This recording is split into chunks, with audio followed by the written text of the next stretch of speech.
Bonjour, ici Cassandra Fradette. Vous écoutez le dernier épisode de À la bonne franquette. Je suis très contente de pouvoir vous présenter plein d'entreprises gourmandes dans la région de Lanaudière. On est chanceux au Québec d'avoir accès à des entreprises si près de chez soi. En plus, ça fait qu'on mange mieux, on encourage l'économie locale et on réduit notre empreinte écologique. Qu'est-ce que vous voulez de mieux? Bonne émission!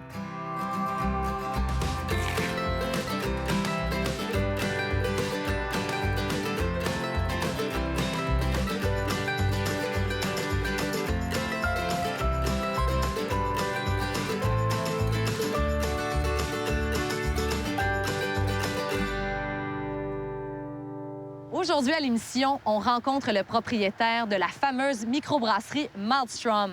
Ensuite, on plonge dans l'univers océanique chez Simone, le restaurant de quartier à Joliette. Mais tout d'abord, moi, j'ai la dent sucrée. Allons vers Miel Moran.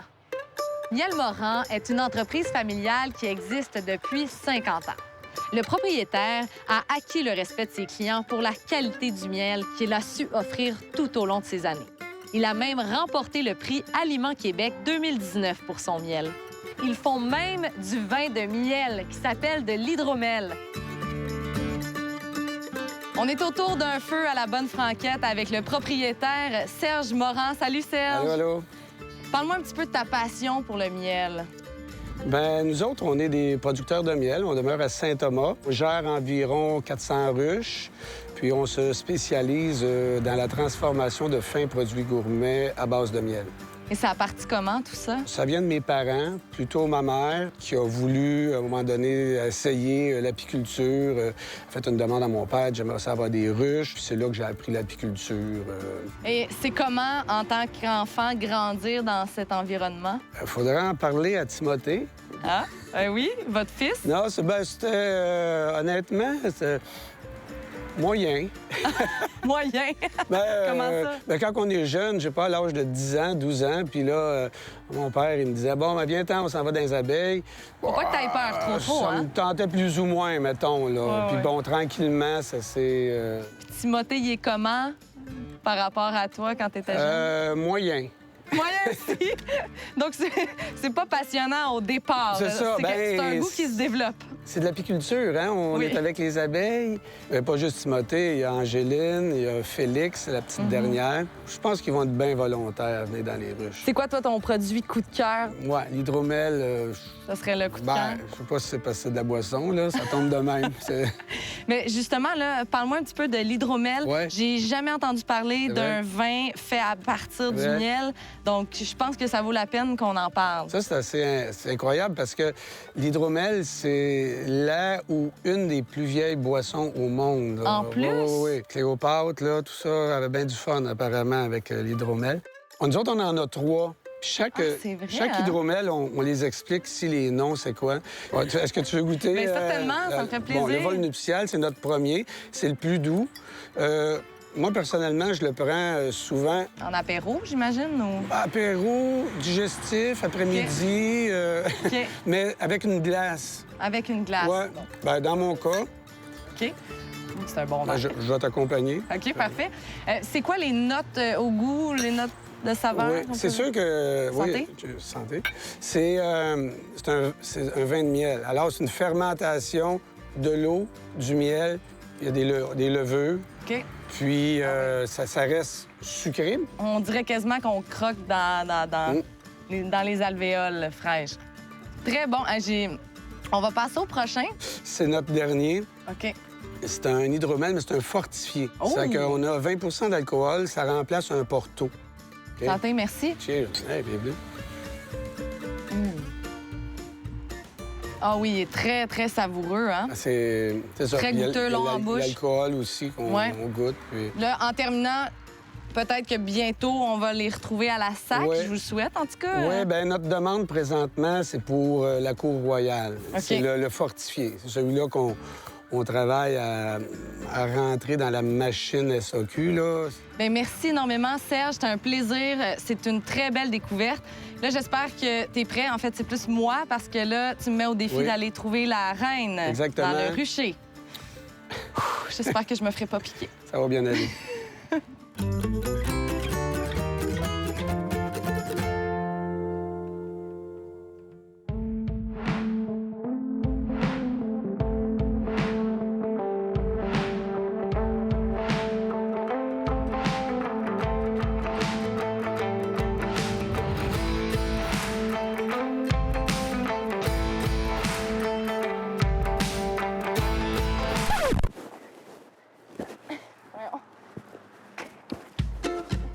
Alexandra, tu veux-tu mettre un peu de fumée pour qu'on rouvre la ruche? Oui.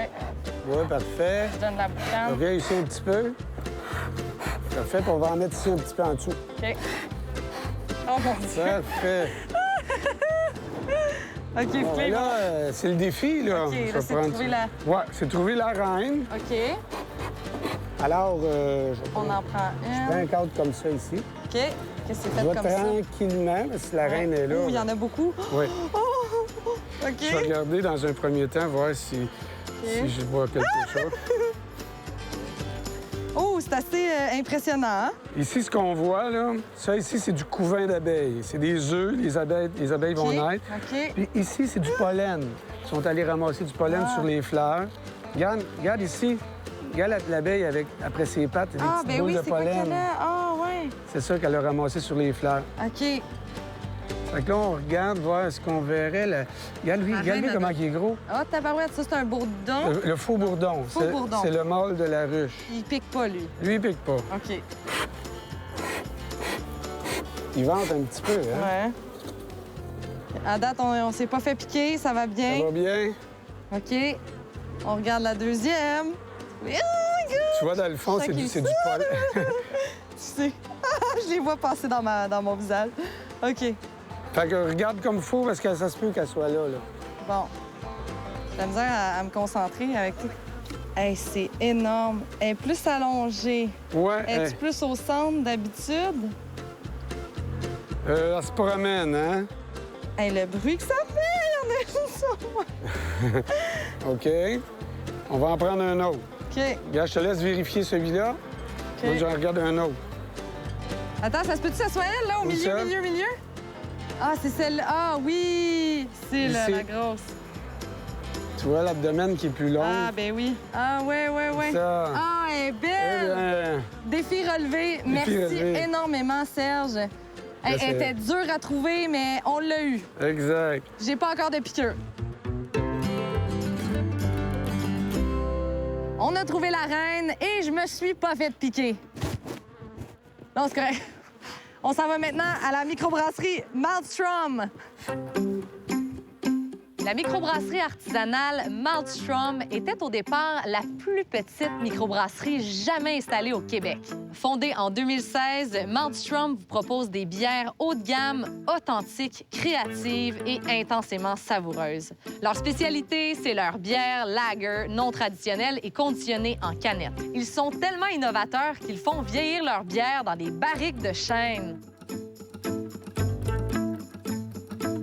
Je me trouve dans la 7e meilleure nouvelle microbrasserie au monde et je suis en compagnie du cofondateur Michael Fizet. Salut, Michael! Salut, ça va bien? Ben oui, félicitations pour votre prix. Hey, merci beaucoup, merci beaucoup. C'est quoi le sentiment de vivre ça? C'est un peu un mélange d'incrédulité et d'euphorie, je te dirais. Surtout qu'on s'attendait pas à ça. C'est un prix qui est décerné par un site américain qui répertorie des microbrasseries et qui les classe par... le public va voter. Donc, on ne s'attendait pas du tout à gagner ça. Moi, j'ai vu un moment donné mon cellulaire, j'étais en meeting avec mes partenaires et j'avais genre 40 quelques notifications de monde qui me disait « Hey man, félicitations, c'est donc belle fun! » Et j'avais aucune idée de ce qui m'arrivait. Ça a comme explosé et ça a comme fait exploser nos ventes par le fait même. J'imagine. Oui. Ben félicitations. Puis là Merci. aussi, vous avez gagné un autre prix.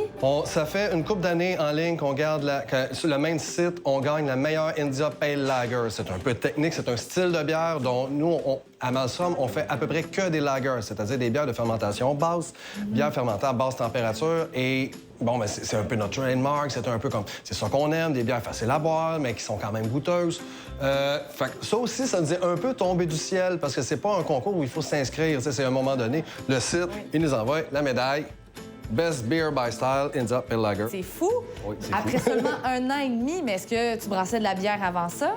J'ai fait plus que 10 ans à l'alchimiste. Après ça, j'ai été consultant pendant 5 ans avant de vouloir ouvrir ma petite bebelle un peu à moi, qui était un peu calquée sur des modèles de très, très petites brasseries américaines où on n'est pas obligé, disons, à cause de notre taille, pour rentabiliser rapidement, de faire une blonde, une rousse, une blanche, un peu comme les standards des micros. On a vraiment pu s'amuser à recréer un paquet de styles un peu historiques et aussi à faire exploser certains styles historiques pour les mélanger, les hybrider, nous mélanger aussi. Oui. Bien, c'est ça. Bien, vous êtes rendu un spécialiste de la bière de fermentation basse. Pourquoi avoir choisi ce type-là? Bien, aussi bizarre ça peut se paraître, c'est que d'un, on avait le temps. La bière de fermentation basse les levures travaillent très lentement et, mettons, une grosse microbrasserie n'a pas nécessairement toujours le temps, dans son planning de production compliqué, d'arriver à caser ça à des bières qui prennent un mois et demi à faire. Le standard de l'industrie, on est plus dans 10, 15, 20 jours, pas plus, t'sais. Moi, j'adore les bonnes bières blondes, comme qu'est-ce qu'on va boire à Prague, qu'est-ce qu'on va boire dans le nord de l'Allemagne. Puis je voulais un peu recréer ce style-là ici, il y a une couple d'années, que je trouvais qu'il était pas si représenté que ça. Puis là aussi, votre deuxième particularité, c'est aussi que vous les faites vieillir dans des barriques de chêne. Ah, les barriques de chêne. On est rendu avec un chai de 80 barriques, plus le food, je sais pas si on peut le voir, qui est juste en arrière de toi.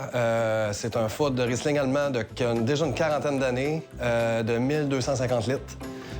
Ça, c'est des bières qui prennent plus entre 6 mois et 1 an à produire. Ah, ouais, comme du vin. C'est du vin, en fait. Ça va être souvent des bières qui vont être fermentées avec des bactéries, avec certains ferments lactiques.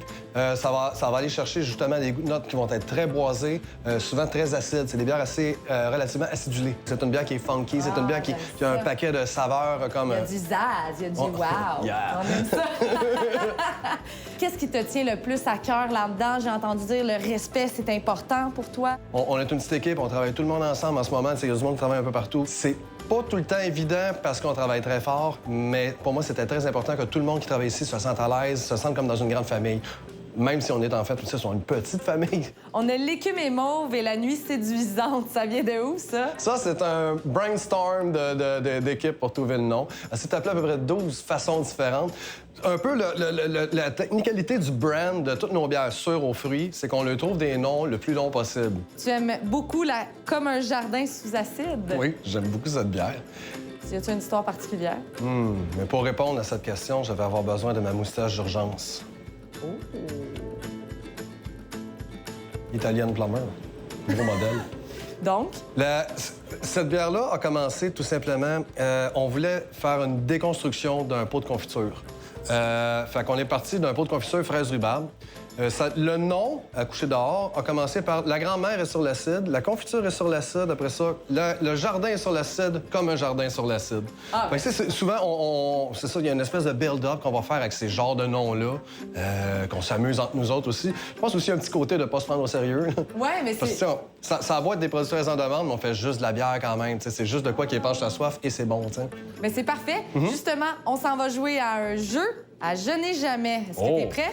Oui, mais là, je crois que c'est toi qui vas avoir besoin d'une moustache d'urgence.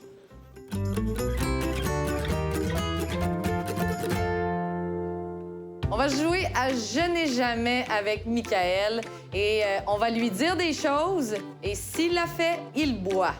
Êtes-vous prêts? On va se ramasser chaud, hein? C'est ça le but. OK. Je n'ai jamais brassé de la bière. Ça part. Ma moustache tient pas bien. Ton tour. OK. Je n'ai jamais fait d'entrevue avec une fausse moustache qui décolle.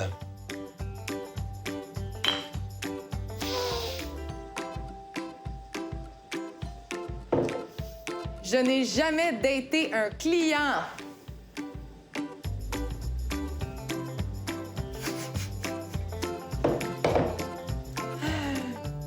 Je n'ai jamais ramené un client chez lui parce qu'il était chaud.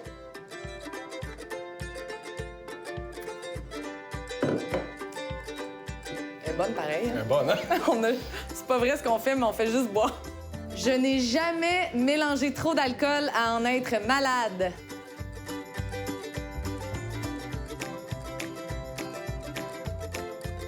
Je n'ai jamais bu une caisse de 24 à moi toute seule. Ça fait longtemps quand même, mais oui, bon. C'est correct, t'es excusé. Mais merci, Michael, c'est un plaisir. Yeah. Santé. T'entends?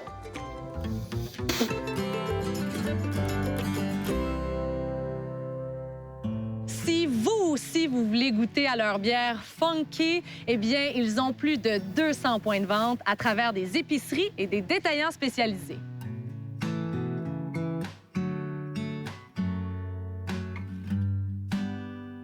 Bienvenue chez Simone, le restaurant de quartier à Joliette. Dans son restaurant de 25 places, on vous propose des produits de la mer et du terroir lanaudois extrêmement frais. Pour ceux qui aiment goûter à tout, vous pouvez même choisir un menu dégustation qui change presque à toutes les semaines. En plus de pouvoir choisir un menu de dégustation, presque tous leurs plats sont faits exclusivement à la main. On est présentement dans la cuisine avec notre capitaine du bateau, Guillaume Plouffe. Salut! Salut! Parle-moi un petit peu du concept. Je te dirais, je suis amateur de pêche, je suis amateur de poisson, je suis amateur de cuisine. Puis à Joliette, il n'y avait pas beaucoup de restaurants sur les poissons, dans le fond, du poisson frais, fruits de mer, des trucs qui viennent du Québec aussi. Justement, t'aimes beaucoup mettre de l'avant les produits québécois? Oui, vraiment. Dans le fond, autant là, on est à la Nadière, fait que je mets beaucoup les produits de la Nadière en évidence, mais je trouve ça important aussi de mettre les produits de peu importe d'où ça provient, du Québec, justement de les cuisiner puis de les faire connaître au monde. Donc, tu as travaillé avec ta sœur depuis l'été 2019 pour arriver à tout ça? Quand j'ai quitté mon dernier emploi, j'ai pris un 6 mois off pour tout faire les rénovations dans le restaurant. C'est tout nous qui a rénové. On a fait des tables, on a fait la banquette, etc. Puis on a ouvert à l'été 2019. Parle-moi un petit peu de ta relation avec ta sœur dans tout ça. Elle, à la base, elle n'avait pas d'expérience en restauration. Moi, j'ai quand même un gros background de restauration. Puis ma sœur s'occupe un petit peu plus paperasse puis tout ça. C'est quoi le genre de plat là, que tu vas nous préparer? Aujourd'hui, je vais vous faire un magret de canard de chez Rougier. Fait que c'est super le fun. Puis avec ça, on va avoir un yogourt de la ferme La Vallée Verte. On fait un babeur avec. Oh! Et voilà. Ça a l'air délicieux. J'ai bien hâte de goûter à ça tantôt. Aussi, bon, tu fais de l'art. En quoi les deux sont importants pour toi dans ta vie? Plus que je prends d'art un peu partout, plus que mes plats vont être funky, sans nécessairement avoir à regarder des recettes de cuisine. Tu sais, ça vient tout seul. Justement, c'est quoi qui t'inspire quand tu vois certains aliments? Mais ça dépend comment je me réveille. Ah ouais? Ouais. Tu penses à ça le matin en te levant? Des fois la nuit, des fois le soir. Ouais. Est-ce Ça que, dépend. est-ce que des fois, il y a des idées qui te viennent quand tu es en train de peindre une toile, par exemple? Ouais. Comme? Souvent, des fois, c'est juste les couleurs. Là. Donc, l'aspect d'être capable de matcher les couleurs en or permet de faire des assiettes qui vont être bien balancées dans la présentation? Pour moi, c'est ça. Chaque saison a son produit, puis des fois, c'est des semaines de différence, mais c'est ça qui est le fun, puis c'est ça qui nous inspire. Si on a, exemple, des huîtres qui sont belles pendant 2 semaines, on les a pendant 2 semaines, puis après ça, on passe à autre chose. Tu sais, c'est toujours le plus beau produit qui est là. Puis ça serait quoi, pour toi, ta plus grande qualité dans tout ça? Mes plats, je suis capable de les changer souvent. Puis, je suis capable de créer beaucoup de plats rapidement. Je pense que c'est ça qui fait que le monde, il se sente bien. Puis le monde, il se sente bien quand ils viennent manger ici. Tu sais, c'est chaleureux. Et ça fait bien le tour. En tout cas, on va voir un petit peu ta chimie avec tes employés. Donc, on va aller voir ça. Restez là.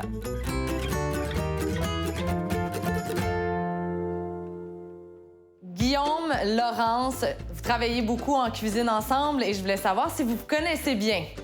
On fait le petit jeu de mariés, mais pour les cuisiniers. Qui aime le plus les fruits de mer? Qui est le plus extraverti?